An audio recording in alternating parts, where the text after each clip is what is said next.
अस्सलाम वालेकुम, welcome back students. I am Mohammad Asif Farid, your biology tutor.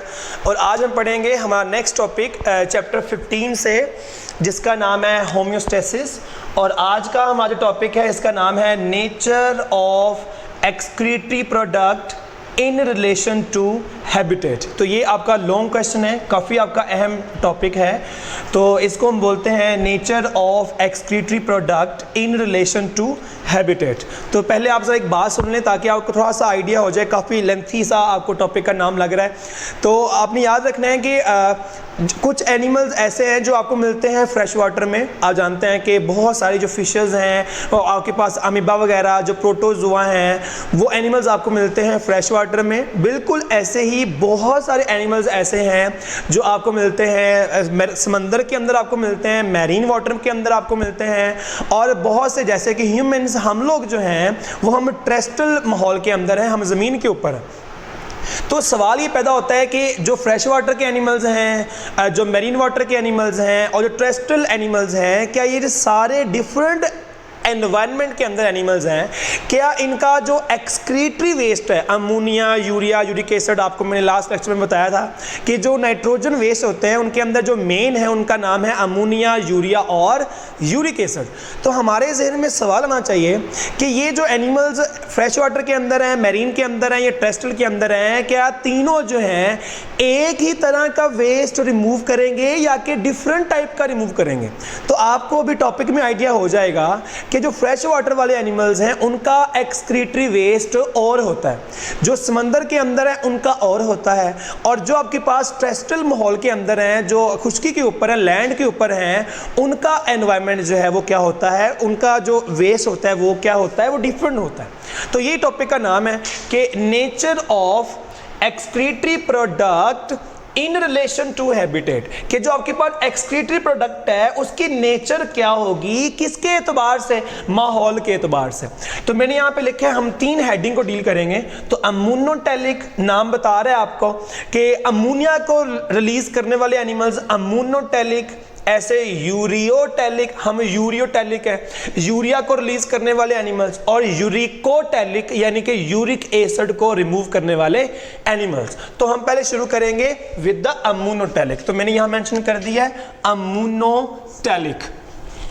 तो मैंने आपको बताया है कि जो प्रोटीन होती है उसके अंदर जो वेस्ट बनते हैं मेन वाले, उसके अंदर आता है अमोनिया, यूरिया और साथ आते हैं यूरिक एसिड। तो आपने याद रखना है इन तीनों में से जो आपके पास अमोनिया होता है उसको रिमूव करने के लिए सबसे ज्यादा वाटर रिक्वायर्ड होता है। तो आपने याद रखना है अमोनिया, यूरिया और यूरिक एसिड में से जो अमोनिया होता है, जाहिर है कि नाइट्रोजन वेस्ट को रिमूव करना पड़ेगा।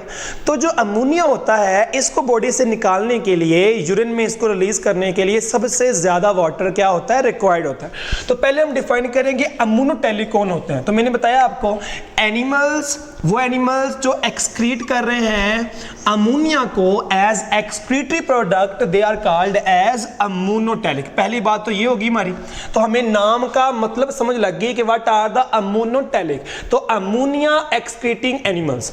फिर मैंने आपको बताया कि जाहिर है कि नाइट्रोजन वेस्ट टॉक्सिक होते हैं, हम पहली बात कर चुके हैं। तो जो आपके पास ये अमोनिया है टॉक्सिक है। अगर ये टॉक्सिक है तो हमें क्या करना चाहिए, एनिमल्स को इससे रिमूव करना चाहिए। तो मैंने आपको बताया है कि इसको रिमूव करने के लिए बहुत पानी चाहिए है। मैंने यहां लिखा है lot of water is required to remove the ammonia. अब सवाल पैदा होता है कि सर कितना वाटर चाहिए है 1 ग्राम अमोनिया को निकालने के लिए। तो मैंने यहां लिखा है 500 ml वाटर लगता है 1 ग्राम अमोनिया को रिमूव करने के लिए। तो आपने याद रखना है, आपको एमसीक्यू भी आता है ये वाला कि कितना वाटर लगता है 1 ग्राम अमोनिया को रिमूव करने के लिए। तो आपको आइडिया हो रहा है कि 500 ml बहुत ज्यादा वाटर है। 1 ग्राम अमोनिया को निकालने के लिए बहुत ज्यादा वाटर रिक्वायर्ड है। तो अब एक सवाल जहन में आना चाहिए कि 500 ml, हर 1 ग्राम अमोनिया को रिमूव करने में 500 ml वाटर चाहिए है। तो सवाल जहन में आता है कि सर फ्रेश वाटर भी है, मैरीन वाटर भी है और टेरेस्ट्रियल एनवायरनमेंट भी है, तो तीनों में से कौन से वाले ऐसे एनिमल्स हैं जो इतना ज़्यादा पानी अफोर्ड कर सकते हैं? तो आपके जहन में शायद कहीं ना कहीं आ रहा हो कि जो फ्रेश वाटर होता है जिसका नाम है हाइपोटोनिक एनवायरनमेंट, उनके अंदर पानी बहुत ज़्यादा आ रहा होता है, बॉडी के अंदर पानी बहुत ज़्यादा पानी आए जा रहा है, ऑस्मोसिस से पानी आए जा रहा है। तो ऐसे एनिमल्स जो फ्रेश वाटर के अंदर रहते हैं उनके अंदर पानी बड़ा आ रहा होता है। जब पानी बहुत ज्यादा उनकी बॉडी में आ रहा होगा तो उनकी बॉडी के अंदर पानी बहुत ज्यादा है, तो यही वो एनिमल्स हैं जो इतना पानी क्या कर सकते हैं, अफोर्ड कर सकते हैं। तो यूं कह लें आसान वर्ड्स में कि जो फ्रेश वाटर के एनिमल्स हैं वो क्या करेंगे, वो अमोनिया के लिए उनके पास 500 ml 1 ग्राम को रिमूव करने के लिए मौजूद है। तो फ्रेश वाटर वाले वो एनिमल्स हैं जो अमोनिया को चूज करेंगे एज एक्सक्रीटरी प्रोडक्ट। तो मैंने आगे लिखा है कि 500 ml वाटर रिक्वायर्ड है फॉर 1 ग्राम रिमूवल।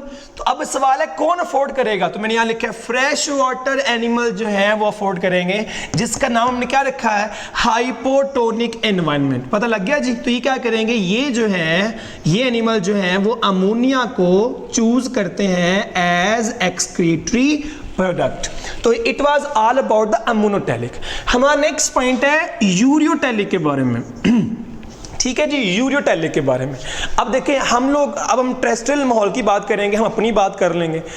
एक तो बात तय है कि नाइट्रोजन वेस्ट जो है हमारी बॉडी के अंदर अमोनिया है, यूरिया है, यूरिक एसिड है।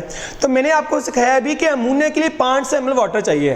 तो इतना पानी ह्यूमन तो अफोर्ड नहीं कर सकते। हम हर 1 ग्राम अमोनिया को रिमूव करने के लिए 500 ml अफोर्ड नहीं कर पाएंगे।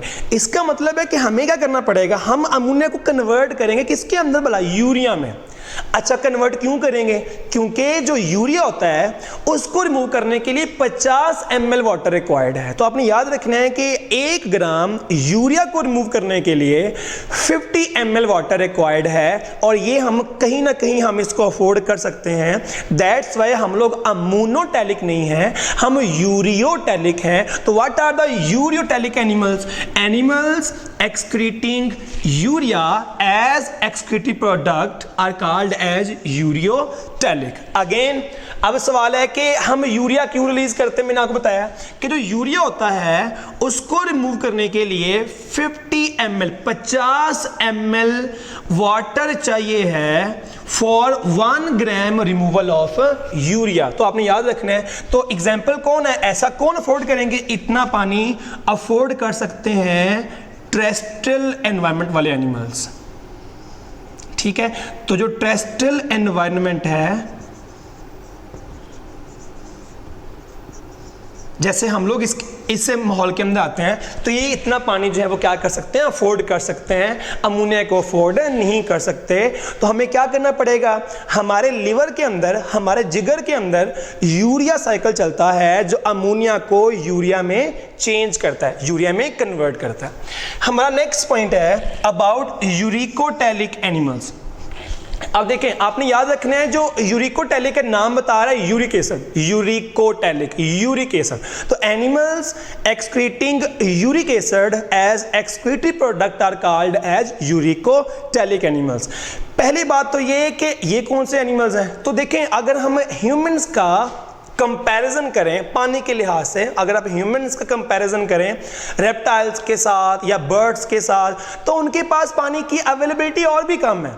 तो इसका मतलब है कि 50 ml वाटर 1 ग्राम के लिए इंसान तो अफोर्ड कर सकते हैं, लेकिन बर्ड्स और रेप्टाइल्स और एम्फीबियंस वो अफोर्ड नहीं कर सकते। तो इसका मतलब है क्या होगा फिर, तो जो आपके पास रेप्टाइल्स हैं और जो बर्ड्स हैं वो यूरिक एसिड को रिलीज करेंगे। अब सवाल है कि यूरिक एसिड को रिलीज करने के लिए कितना वाटर रिक्वायर्ड है, 1 ml। सिर्फ और सिर्फ 1 ml वाटर लगता है 1 ग्राम यूरिक एसिड को रिमूव रिमूव करने में, तो आपको आइडिया हो रहा है कि बड़ा ही कम वाटर जो है वो रिक्वायर्ड है। तो पहला पॉइंट तो ये कि यूरिकोटैलिक कौन है, तो ऐसे एनिमल्स जो एक्सक्रीट करते हैं यूरिक एसिड को, they are called as uricotelic animals. पहली बात। नंबर 2, यूरिक एसिड को रिमूव करने के लिए 1 ml वाटर है फॉर 1 ग्राम रिमूवल।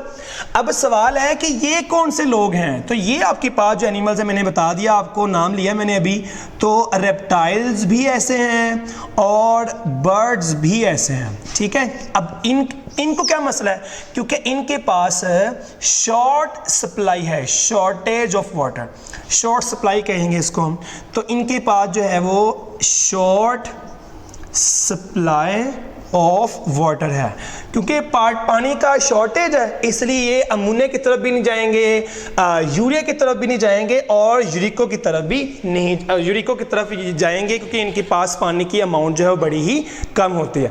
तो आज हमने क्या सीखा, आज का हमारा टॉपिक था nature of excretory product in relation to habitat. तो मैंने आपको बताया कि एनवायरनमेंट के लिहाज से जो एक्सक्रीटरी प्रोडक्ट है वो सेम नहीं रहता, वो चेंज होता है, जैसे आपको टॉपिक में आइडिया हो गया। फिर हमने क्या किया, हमने 3 हेडिंग यहाँ पे लिखी, अमोनोटैलिक है, यूरियोटैलिक है और यूरिकोटैलिक है, और फिर हमने 1 by 1 जो है वो तीनों को डील किया। That was all about my lecture. Wish you all the best. Allah Hafiz.